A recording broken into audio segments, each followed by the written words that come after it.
What we do here is go back, back, back, back, back, back, back, back.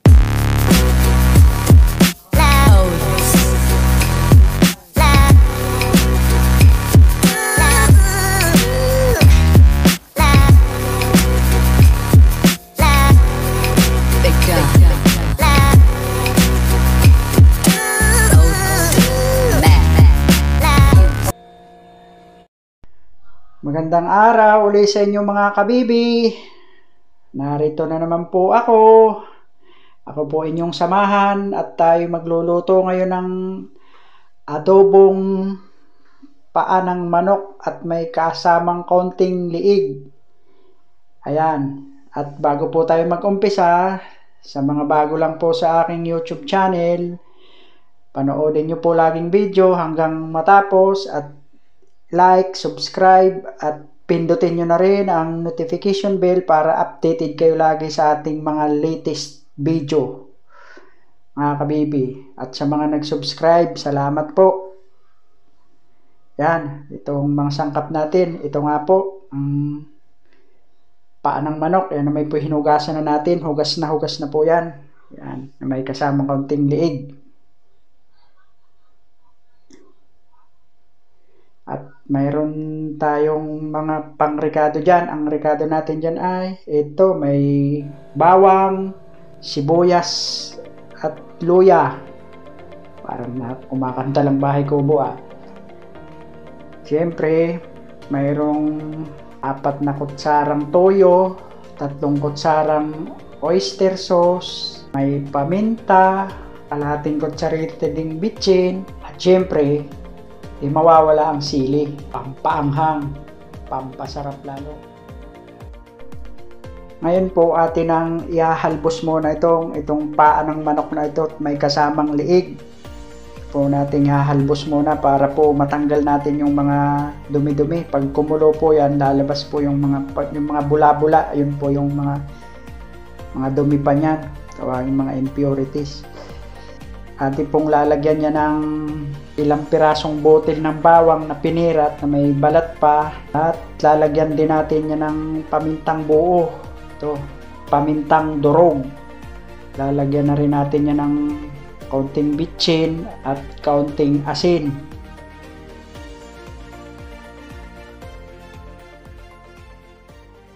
At lalagyan din natin niya ng pinirat ding luya, pampatanggal ng lansa ng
Ngayon, ilalagay na natin yung ating pinaka-lulutuin. Yung paa ng manok na inihalbos natin at may kasamang ilang pirasong liig para manuot na yung mga sangkap na yan. Mas malasa. Haluin lang po natin.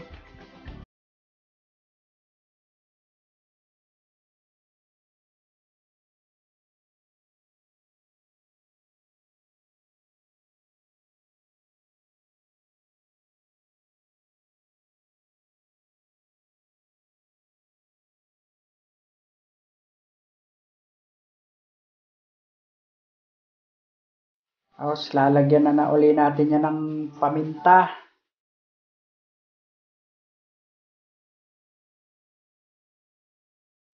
At lalagyan na din yung bitchin.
Ito na ngayon.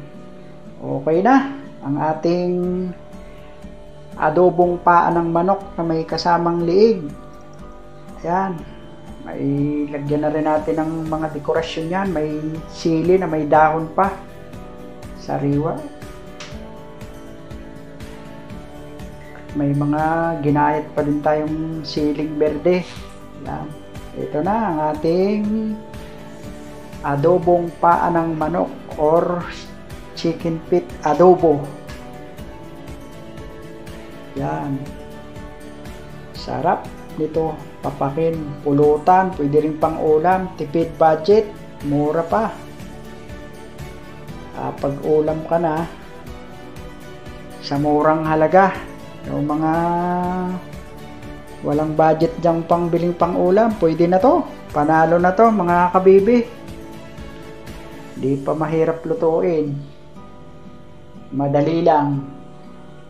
Yan, paano mga kabibi? Salamat uli sa inyong pagsama sa akin sa pagluto nitong adobong ito. Paa ng manok. Salamat uli sa malaging sumusuporta sa aking YouTube channel, Bicolanong Batanggenyo. Salamat sa inyo lahat.